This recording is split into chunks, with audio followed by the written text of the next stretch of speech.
네, 경남의 다양한 이슈들과 숨은 뒷이야기들까지 시청자 여러분들이 궁금해하는 모든 것들을 100% 풀어드리는 시간입니다. 이슈 썰앤썰 시간이죠. 오늘은 어떤 이슈가 기다리고 있는지 화면으로 만나보시죠. 지난해 10월 나들가게 특화 상품 출시를 알리는 품평회 현장입니다. 다양한 음식들이 차려지자 사람들의 발길이 이어지고 즉석에서 식품을 시식하고 구매하기도 합니다.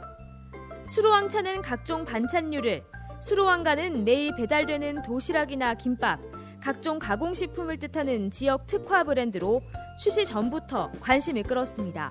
편의점에서 즉석 식품 같은 거를 저희가 접할 수가 있는데 동네 가게에서 안전하게 또 그런 부분을 접할 수 있다는 게 기대가 되고 참 좋을 것 같습니다. 제 생각으로는. 네, 지난해 김해시에서 출시한 수로왕가의 수로왕찬, 이게 출시되자마자 굉장히 좋은 평을 많이 받았던 걸로 저는 기억을 하고 있거든요. 이 1인 1가구하고 맞벌이 부부도 이제 증가하다 보니까 집에서 간편하게 먹을 수 있는 간편식을 주문하는 건데 이게 김해시에서 출시를 한 겁니다. 이게 수로왕찬, 수로왕가 해가지고 도시락류의 간편 조리식품부터 하루 동안 먹어야 되는 어떤 야채를 종류별로 섞어서 꾸러미 또는 모둠으로 이제 보내주는 시스템인데 또 하나 이제 재밌는 게 우리 수박 한 덩이 사면 나머지 보관하기 힘들잖아요. 그렇죠. 그것도 이제 4분의 1 조각으로 쪼개서 배달해주고 이런 것들이 이제 최근에 확 인기를 끌었던 그 상품입니다. 제일 중요한 거는 김해시에서 이 수로왕찬 왕가를 하면서 모든 것들을 지역 자체 김해에 집중했다는 게 가장 주목을 받았던 부분이거든요. 그러니까 재료도 김해에서 난 재료, 식재료, 네. 그다음에 그 제조, 그다음에 음식을 만드는 그런 업체도 김해 업체, 그리고 이걸 유통하는 것도 김해 지역의 나들가게. 그러니까 재료부터 원재료 생산, 그다음에 유통까지 모두 지역 밀착, 지역을 기반을 해가지고 모든 과정이 이루어진다는 부분에서는 굉장히 좋은 아이템으로 기획으로 주목을 많이 받아가지고 관심이 컸던 이제 사업이죠. 또 김해시가 얼마만큼 심혈을 기울였다라는 부분이 이름부터 느껴집니다.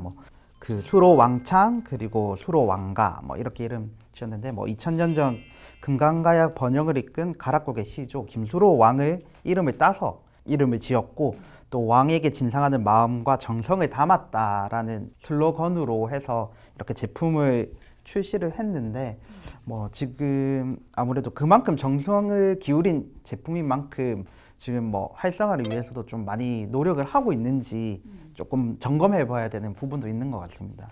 그 수로왕찬 같은 경우는 되게 그 정성을 많이 들였다고 그랬잖아요. 요일별로 예를 들면 오늘은 내가 잡곡밥, 내일은 백미 이런 식으로 선택할 수 있게 해줬고 반찬 내용도 보면 80가지 종류 반찬을 마련해 놓고 인터넷에서 자기가 이렇게 고르는 거예요. 그래서 그걸 맞춰서 이게 배달을 해주는데 예를 들면 도시락류에 가얏들 건강밥, 장군 차김치, 참외 장아찌, 진영 갈비찜 이런 것들 이렇게 이제 푸짐하게 구성을 해놨는데 반찬을 일일이 하나씩 선택한다는 건 굉장히 좋은 아이디어인 것 같고 저 같은 경우만 해도 갈비찜 같은 경우는 바로 이렇게 도시락을 시켜 먹어보고 싶더라고요. 반응 이제 아직 먹어보지는 않았는데 그래서 제가 김해 시민이라면 정말 많이 시켜 먹었을 것 같아요. 저희 같은 경우에도 이제 배달 부분이 많은 공감을 좀 오히려 저는 느끼고 있거든요. 저 같은 경우에 맞벌이를 하다 보니까 퇴근을 6시에 한다고 해도 이제 퇴근길 정체나 이렇게 하면 7시가 넘거든요. 그럼 또 밥을 하는 시간이나 이렇게 반찬을 하는 시간까지 합하면 거의 8시 반, 9시 이렇게 밥을 먹을 수밖에 없는 상황이다 보니까 제가 김해에 사는 건 아니지만 김해시에서 이렇게 그 수로왕가를 통해서 배달 식품들을 이렇게 배달해 주면 저희 같은 맞벌이 부부 같은 경우에는 오히려 좀 더 다양하게 이제 대기업이나 대형 유통업체, 도시락 업체에서도 이런 걸 계속 배달을 하고 있지만 아무래도 맛이 획일적인 부분도 분명히 없진 않거든요. 근데 이렇게 김해 농산물을 이용한 다양한 제품을 만나볼 수 있다는 게 또 맞벌이 부부로서는 좀 좋은 아이템인 것 같습니다. 이후 6개월, 지역 특화 브랜드는 기대만큼 잘 팔리고 있는지 나들가게 몇 군데를 돌아봤습니다. 수로왕가나 수로왕찬이란 브랜드명이 붙은 식품은 없습니다. 이렇게 지역 특화 상품 코너까지 마련했지만 정작 안쪽에 들어있는 식품들에서는 수로왕가와 수로왕찬을 찾아볼 수 없습니다. 한 가게 업주는 아직까지 납품된 적이 없다며 어떻게 된 거냐는 반응입니다. 아예 안 들어왔어요. 아니 좀 신청을 했는데 그때 코로나 때문에 안 된다 그래서 계속 기다리고 있어요. 올해 초 잠시 납품이 됐던 한 가게도 갑자기 사라진 이유가 궁금하기만 합니다. 가져가서 하고 안 가지고 왔거든요. 거기 아무 소식 없었고 저희 그때 이 다리를 아예 다 비워서 그거 반찬 넣으려고 이렇게 하고. 근데 납품이 제대로 안 되고 있었습니다. 문제가 도대체 어디에서부터 발생을 한 건지. 이제 핵심 문제는 안 팔린 거예요. 기본적으로 간편식이라는 게 유통기간이 이렇게 길 수가 없거든요. 그러니까 길 수가 없는데 안 팔리면 이건 재고가 생기고 재고로 생긴 것들은 버릴 수밖에 없는 거예요. 그러니까 이게 고스란히 이제 판매하는 나들 가게나 이쪽에 이제 부담이 돼 버리니까 계속 안 팔리니까 버리게 되고 그러면 아예 받지를 않게 되고 또 주말에는 또 물건이 안 들어온다고 해요. 그러니까 이제 그러다 보니까 이게 안 팔리고 버리고 부담이 되고 하다 보니까 이제 나들 가게에서는 받질 않겠다. 그래서 출시 한 달 만에 도시락, 김밥 등 이제 이런 것들은 모두 납품이 중단이 된 상태였던 거죠. 근데다 이제 문제가 또 있는데 그 사실 우리가 이렇게 좀 불편하더라도 지역 특산품이라 그러면 또 사주는 경향이 있는데 네. 그거 표시가 잘 안 돼 있었다 그래요.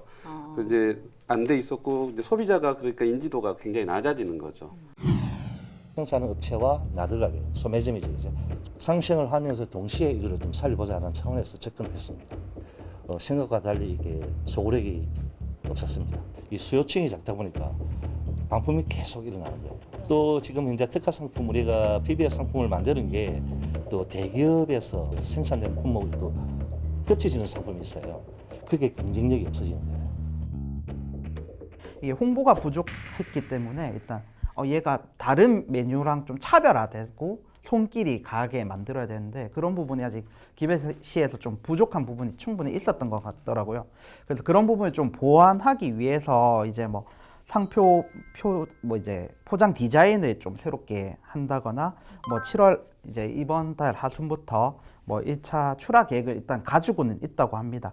일단 브랜드 인지도를 높이는 측면에서 좀 좋은 방안인 것 같기도 하고 그 다음에 지금 나들 가게에서 한정됐던 판매 루트도 뭐 이제 대형 마트의 일부 특화 코너를 만든다고 하니까 그 부분은 조금 지켜봐야 될 것 같습니다. 그러니까 이제 사실 처음 사업을 시행만 하고 우리가 상품 너무 잘 만들었어 하고 좀 안이하게 생각한 게 아닌가 그 추측이 되는데 사실 절호의 찬스잖아요. 코로나19 때 이런 것들을 필요로 하기 때문에 지금 초반에 이제 어떤 열정을 가지고 시작했는데 지금 조금 흔들한다면 이 기회에 또 소외계층한테 이걸 또 이렇게 조금 저렴하게 해서 다시 재활을 노리거나 이런 방법도 생각해 볼 만한 것 같아요. 이게 사실 이제 홍보가 제일 문제인데 이게 어쨌든 상품도 좋고 내용도 좋고 기획이 좋으면 그런 의미라도 명분이라도 좀 알려야지 지역민들이 이왕이면 같은 거면 좀 더 명분 있는 우리 맞아요. 지역을 선택할 수 있는 그런 명분이라도 가질 수 있게 하려면 그 내용을 알아야 되거든요. 이게 우리 지역에서 순수 우리 지역의 그 물건이다. 그럼 모르니까 안 사죠. 알면 충분히 살 수 있죠. 저만 하더라도 김해에서 살려면 그걸 살 수 있을 것 같아요. 맞아. 근데 저는 김해 사람인데도 몰랐어요. 그러니까요. 이게 그만큼 홍보가 안 된 거고. 수로 왕가 같은 경우에는 과연 이게 음식을 판매하는 브랜드인지 무슨 브랜드인지를 정확하게 브랜드와 그 다음에 또 판매한 아이템 간의 연결성이 상당히 좀 부족하다는 측면에서는 왕가를 좀 바꾼다든지 아니면 왕찬으로 통일을 한다든지 이와 같은 작업이 있어야 될 것 같습니다. 네, 이렇게 김해에서 아주 좋은 특화 브랜드를 냈는데 사실 이대로 무너지게 할 수는 없어요. 제가 또 김해 시민이기도 하고 그래서 저희가 이 자리에서 말했던 뭐 맛이나 브랜드 뭐 홍보나 마케팅이나 또 메뉴나 이런 것들이 좀 잘 보완돼서 지역에 좋은 사례로 다른 지자체에서도 벤치마킹할 수 있는 좋은 사례로 남았으면 하는 바람입니다. 자, 이슈 썰앤썰에서는요, 지역 특화 상품인 수로 왕찬과 또 수로 왕가에 관한 이야기를 저희가 한번 쭉 나눠봤는데, 오늘도 이 시간이 다가왔습니다. 한 줄평 시간이죠. 자, 우리 국장님부터 문을 활짝 열어주시면 좋을 것 같아요. 알겠습니다. 제 한 줄 평은 우리가 돕겠습니다. 홍보는 우리가. 해주셔야 돼요. 해주셔야 돼요. 아셨죠? 아니 그런 게 부분이 아니고 이제 어쨌든 홍보를 하려면 이제 여러 가지 많은 사람들 알려야 되는데 저희가 지금까지 봤을 때는 상품보다는 홍보의 문제라면 그 부분에서 저희 지역 방송으로서 지역과 상생하는 방송으로서 저희도 홍보할 수 있는 역할을 충분히 할 수 있으니까 알리고 그런데 일조를 할 수 있다. 그래서 저희가 우리가 돕겠습니다로 정리하겠습니다. 지켜보겠습니다, 부장님. 네. 자, 그리고 교수님은요? 왕후의 밥 거린의 찬. 들어보셨죠? 옛날 소설. 김소은 씨의 가난한 날의 행복인데 사실 우리가 왕후의 밥 거린의 찬은 간장에다 그냥 밥 먹는 건데 어떻게 해서 우리 가슴속에 이게 내리 딱 박혀 있겠어요. 김소은이란 그 시인 소설가가 그 앞뒤를 너무 예쁘게 상황을 만들어 놨기 때문에 그런 것처럼 이런 좋은 상품들이 진짜 이렇게 우리한테 오려면 그 앞뒤 정황과 홍보와 이런 것들이 다 이제 발이 맞아야 될 것 같아요. 좋은 한 줄 평이었습니다, 교수님. 자, 그리고 마지막으로 저는 오늘 좀 간단하게 이름에 걸맞게 하라. 이제 그 수로왕찬, 수로왕가가 김수로 왕을 이름을 따서 이렇게 지은 만큼 왕처럼 대우하고 홍보해서 이제 그 조금 김에 큰 도움이 되었으면 좋겠습니다. 네, 알겠습니다. 저희 기자회견 방송은요, 동영상 채널을 통해서도 다시 보실 수가 있고요. 또 보시면서 이런 의견 남기고 싶다 하시면 자유롭게 남겨주시면 감사하겠습니다. 뜨거운 가슴과 차가운 시선으로 도민 여러분을 위해서 눈치 보지 않고 속 시원하게 할 말은 하겠습니다. 열혈 기자들이 전해드린 100% 리얼 취재 뒷담화쇼 경남 기자회견, 저희들의 뒷담화는 여기까지입니다. 저희가 또 큰 소리로 한번 마무리를 하고 넘어가 볼까요? 거침없는 기자들의 리얼 취재 뒷담화 쇼!